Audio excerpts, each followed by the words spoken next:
এই দোকানদার ভাই আমাকে 2 পিস স্ট্রবেরি দেন তো। স্ট্রবেরি নিবা? দাঁড়াও, এক্ষুনি দিচ্ছি। এই যে একটা, এই যে একটা, দুইটা দিয়ে দিলাম, নাও ধরো। ব্যাস এখন আমি টাকাগুলো দিয়ে দিই, এই নাও টাকা।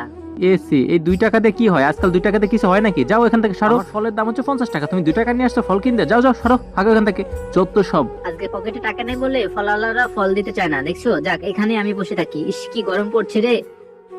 এই দোকানদার তো ঘুমিয়ে পড়েছে, যাক এই সুযোগে একটা ফল নিয়ে আমি দৌড়ে চলে যাই। এই ছেলে দাঁড়া দাঁড়া দাঁড়া, তুমি কোথায় যাচ্ছ? টাকা না দিয়ে ফল নিয়ে? এই নাও টাকা, যাও। যা তা যত সব, সবাই সুযোগে সদ্ব্যবহার করতে চায়। যাক টাকাটা এখানে এখানে গিয়ে বসে থাকি। লা লা লা লা, এই দোকানদার ঘুমিয়ে পড়েছে, যাক এই সুযোগে একটা কিছু নিয়ে চলে যায়। ও এই জুসটা নিয়ে যায়। এই দাঁড়া দাঁড়া দাঁড়া দাঁড়া, কোথায় নিয়ে যাচ্ছ? এই জুসটা নিয়ে যাচ্ছ কেন? দাও টাকা, দাও টাকা, দাও তাড়াতাড়ি টাকা দাও। না না, কিসের টাকা? আর আজব তো, তোমাকে কেন টাকা দিতে যাবো? দোকানদার তো তুমি না। দাঁড়াও, ছাড়ো ছাড়ো ছাড়ো ছাড়ো ছাড়ো, এই নাও টাকা, তার তুমি আমাকে ছেড়ে দাও। সুযোগের সদ্ব্যবহার সবাই করতে চায়, আসলে সুযোগের সময়ের মূল্য কেউ দিতে চায় না। এই যাক এই টাকাগুলো রেখে দিয়ে এখন আমি বসে থাকি এখানে।